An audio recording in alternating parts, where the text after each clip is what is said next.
Você sabe que hoje é um dia muito simbólico, muito importante para a política aqui da América Latina, porque hoje é dia da posse de Nicolás Maduro para mais 6 anos de mandato na Venezuela.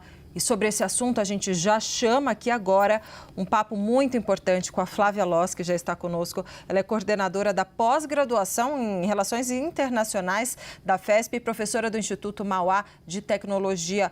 Muito boa tarde, professora. Olha, eu já começo te perguntando o seguinte.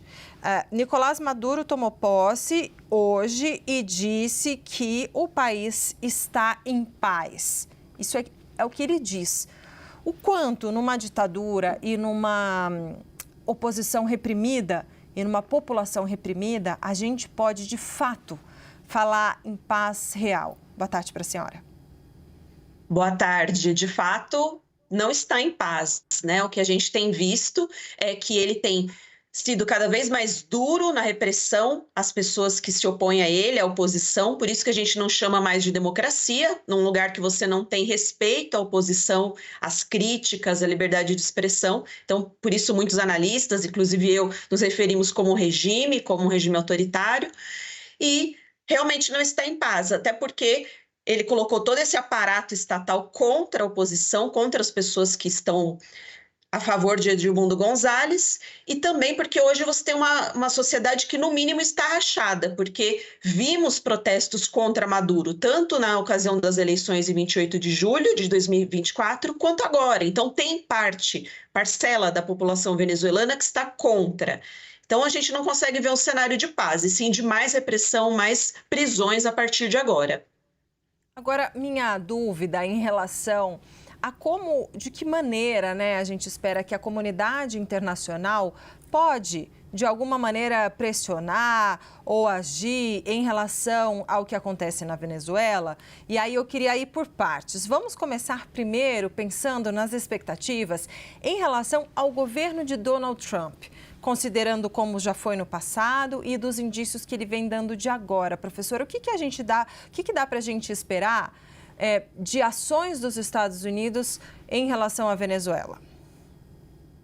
Em relação a Donald Trump, provavelmente as sanções vão aumentar. A gente já viu no seu primeiro governo, ele aumentou as sanções contra a Venezuela. Depois, no período da Covid, elas diminuíram, mas com esse novo governo, provavelmente o tom dos Estados Unidos em relação à Venezuela vai aumentar e com ações práticas em relação às sanções. A comunidade internacional, em geral, tem sido dura nas críticas a Maduro. Então, a gente viu países da União Europeia e mesmo aqui da América Latina criticando fortemente esse desfecho das eleições na Venezuela.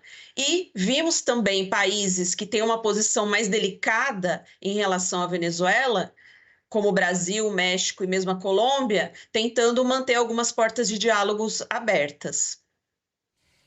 Eu quero avançar um pouco mais, né, no posicionamento desses 3 países últimos que você citou, mas só mais um pouquinho insistindo nos Estados Unidos, porque o governo de Joe Biden, ele acabou retirando algumas sanções, fazendo algumas sinalizações, houve o Acordo de Barbados, enfim, que acabou, né, não se concretizando o que havia sido comprometido por Nicolás Maduro, enfim, fazer ali uma espécie de transições, de eleições livres, transparentes, enfim, não aconteceu. Ele não cumpriu a parte dele, digamos assim. Em relação ainda aos Estados Unidos, a gente fica pensando, olha, os Estados Unidos têm tanta coisa para se preocupar, tem Oriente Médio, tem Rússia, tem Ucrânia. O quanto importa, considerando a proximidade geográfica e o papel da Venezuela aqui, né, como, enfim, um ator político aqui, né, no nosso enclave na América Latina, e também considerando que possui grandes reservas, é um grande produtor e exportador de petróleo? É interessante sua pergunta, porque, de fato, a América Latina não está entre as prioridades de nenhum governo americano, nem democrata, nem republicano. No caso do Trump, o que interessa, né, falar de América Latina? A América Central, com a questão dos refugiados, e a Venezuela também entra nesse quesito, porque nos últimos anos a gente teve um êxodo de mais de 7 milhões de pessoas saindo da Venezuela, né, se espalhando pela América Latina, mas alguns também vão para os Estados Unidos. E a questão do petróleo, que é essencial também para os Estados Unidos, que compram petróleo venezuelano, então é uma fonte energética importante. Esses seriam os dois pontos principais. Então, não é um assunto prioritário na agenda, mas tem esses dois pontos. Eu incluiria um terceiro ponto, que é a retórica do presidente Trump, porque para ele é interessante ir contra, pelo menos no nível da retórica, regimes que são de uma ideologia oposta dele. Então, isso também serve para manter a base eleitoral dele ativa, engajada no que ele faz, nas suas políticas. Então, eu colocaria como um terceiro elemento importante para falar de Venezuela, mas não é central na política dos Estados Unidos. Talvez ele use como uma ferramenta de manter a sua base agitada, ou seja, junto a ele. Ótimo, e foi bom que você lembrou também, claro, da questão imigratória, porque a gente sabe que uma das tônicas da política externa dos Estados Unidos em relação aqui à América do Sul, América Latina, é muito também baseada na questão imigratória, né? Deve haver mais repressão, como já houve no governo passado, é o que ele vem prometendo, e esse tipo de promessa ele costuma cumprir. Agora, vamos falar aqui, trazer um pouco sobre a comunidade internacional aqui, dos vizinhos. Queria analisar contigo, Flávia, a questão da posição do Brasil. Quer dizer, o Brasil já estendeu o tapete vermelho, a situação quis se colocar ali como um mediador, a situação não prosperou como o Brasil imaginava, deu seu voto de confiança ali para tentar negociar com Maduro, não caminhou no rumo que o governo brasileiro imaginava. Enfim, o Nicolás Maduro chegou a mandar aqui o governo brasileiro tomar um chazinho de camomila para se acalmar e a relação, enfim, está estremecida.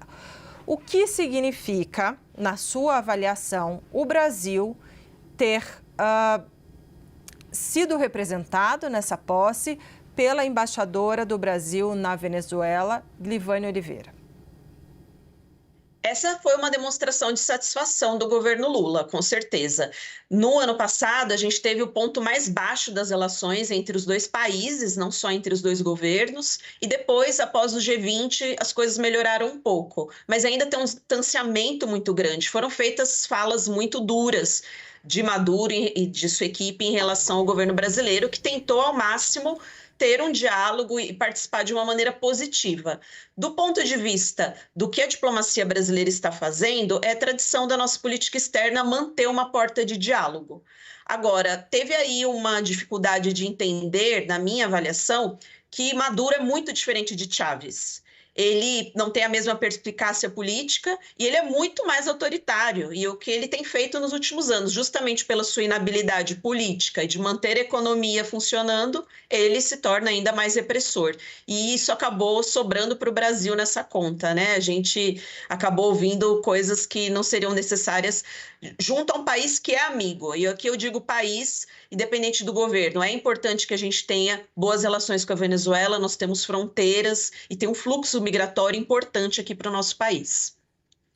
Sem dúvida. E o que ficou muito na dúvida, a posição da Colômbia e do México, que estavam unidos ao Brasil para fazer esse diálogo e acabaram desertando, né, dessa concertação. O Brasil acabou ficando meio sozinho, enfim. O que dá para a gente comentar dos outros países vizinhos? E aí eu digo Colômbia, México, o próprio Chile, né, que tem um governo de esquerda, mas que é bastante crítico a todo momento ao regime de Nicolás Maduro. O Chile tem uma posição interessante porque o seu presidente teve uma atitude muito firme, sempre criticando, chamando de fato o governo de Maduro de ditadura, mas eles não têm fronteiras com a Venezuela, né? Essa é uma questão também, o fluxo migratório para lá é bem menor. A situação da Colômbia é a mais delicada, porque eles têm mais de 2.000 quilômetros de fronteiras com a Venezuela, laços culturais históricos muito fortes e uma população de migrantes de quase 3 milhões de venezuelanos só na Colômbia hoje. Então, eles sabem que qualquer problema interno da Venezuela vai gerar um fluxo migratório ainda maior e isso acaba pesando nas contas, afinal de contas, né, na economia colombiana, para absorver toda essa população. E tem um outro detalhe quando a gente fala de Colômbia, a Venezuela tem uma questão bem importante no relacionamento com as guerrilhas, principalmente uma delas que é ELN, Exército de Libertação Nacional. Então, também nos diálogos de paz internos da Colômbia, esse é um elemento importante, ter uma relação, no mínimo, amigável com o governo venezuelano. O México acabou se distanciando da questão, principalmente depois da mudança de governo por lá, com a nova presidente Cláudia Sheinbaum, e manteve essa posição de não apoiar o Maduro, mas também não se distanciar a ponto de fechar a porta do diálogo. Professora, gostaria de comentar sobre a insistência de Nicolás Maduro de levar a Venezuela para integrar os BRICS. Esse ano, o Brasil preside, a cúpula dos BRICS é aqui no Brasil, no meio do ano, e a gente sabe que as informações que a gente tem até agora é que o governo brasileiro espera que Nicolás Maduro continue pressionando para tentar participar e se integrar aos BRICS. Qual é o objetivo dele com isso e, na sua avaliação, como deve ser o comportamento do Brasil em relação ao veto que aconteceu no ano passado? Será que ele deve se repetir esse ano, professora? Na minha análise, sim, repetirão esse veto. Acho que não vai ter uma situação em que o Brasil possa aceitar a Venezuela dentro desse bloco, desse grande agrupamento, na verdade, de países de vários continentes, né? Um bloco que hoje se tornou anti-Ocidente. Esse não era o objetivo inicial do Brasil quando a gente ingressou nesse projeto. E a entrada da Venezuela ia dar uma mensagem muito negativa nesse sentido, porque o Brasil não busca a mudança geral do sistema internacional, pelo contrário, a gente quer jogar dentro das regras e sempre com uma política externa muito amigável com o restante do mundo, inclusive com os países ocidentais. Aqui eu estou falando Estados Unidos e os países da União Europeia, especificamente. Então, não faz muito sentido para o Brasil que o bloco se torne ainda mais resistente a esses outros países, que também são parceiros muito importantes para nós. Por isso que esse veto foi importante e foi importante também com uma mensagem para Nicolás Maduro da insatisfação brasileira mais uma vez. Eu espero que isso continue. O BRICS é importante para o Brasil, mas tem essa limitação de que não pode ser um bloco, não é do nosso interesse que se torne anti-ocidental, como a gente vê que China e Rússia tentam levar para esse lado. E por que seria estratégico para Nicolás Maduro integrar os BRICS? Além da questão econômica, isso ia dar um reforço também na ideia de que ele não está isolado. O BRICS também tem outras áreas, além de econômicas, de cooperação, de diálogos, é um fórum político, né? Então, isso daria a sensação de que ele não está isolado e faria uma propaganda interna muito importante. Olha, agora nós somos aceitos junto aos BRICS. Seria importante também nesse quesito. Além de aproximá-lo ainda mais da China e da Rússia, que são parceiros econômicos e de financiamentos também bem importantes para a Venezuela. E aí esse veto brasileiro acabou sendo uma pedra no sapato do Maduro, mas que foi importante para que a gente marque uma posição. Afinal de contas, o Brasil defende a questão democrática com muita ênfase aqui na nossa região e assim que deve ser, de acordo com a tradição da nossa política externa também. Professora, outra pergunta sobre o cenário interno ali da Venezuela. Bom, considerando que as eleições não foram transparentes, que os concorrentes, os opositores, não tiveram toda a liberdade para participar da eleição, o resultado da eleição presidencial de julho é contestado, considerando que agora ele toma posse num cenário de bastante repressão, o que dá para a gente esperar da oposição dentro da Venezuela? A oposição, como ficam né, esses opositores? Muito difícil a situação deles. O que se esperava? O que a oposição esperava? Que tivesse um racha nos militares, que parte dos militares apoiassem a Maria Corina Machado e o Edmundo Gonzalez. Mas isso não ocorreu. Como a gente tem visto, os militares apoiam majoritariamente o governo Maduro. Inclusive, eles fazem parte desse governo. Então, tem aí um exército, umas forças armadas defendendo seus próprios interesses e não da democracia ou de outras coisas. Isso é bem complicado, já vimos essa situação em outros países aqui da América Latina, esse grande problema que é quando as Forças Armadas participam de uma maneira equivocada da política, isso está se repetindo. Então, a Maria Corina Machado fez vários discursos pedindo apoio das forças militares e policiais, e isso não ocorreu. E sem essa força, não dá para imaginar como ela conseguiria destituí-lo, ainda que eu não seja a favor disso. Acho que não é necessário nenhuma questão de golpe, nem nada disso, porque a oposição ao Maduro também tem um passado golpista, né? A gente não pode esquecer disso. A situação na Venezuela é bem intrincada, mas de qualquer forma, a situação hoje é de contestação dessas eleições do Maduro. A gente sabe que teve alguma coisa errada, ainda não temos provas disso. Então, voltando para isso, para a oposição agora conseguir fazer frente a esse governo vai ser mais difícil. O governo se fechou nele mesmo, está usando aparato estatal contra a oposição, então o cenário para eles é ainda mais complicado. Estão contando muito com essa propaganda externa de angariar apoio internacional, mas tem limites nesse apoio, né? Como você colocou, talvez Donald Trump consiga impor mais sanções, sufocar de novo o governo através de sanções econômicas, mas esse tipo de sanção acaba prejudicando mesmo a população em geral, muito mais do que o núcleo de qualquer governo.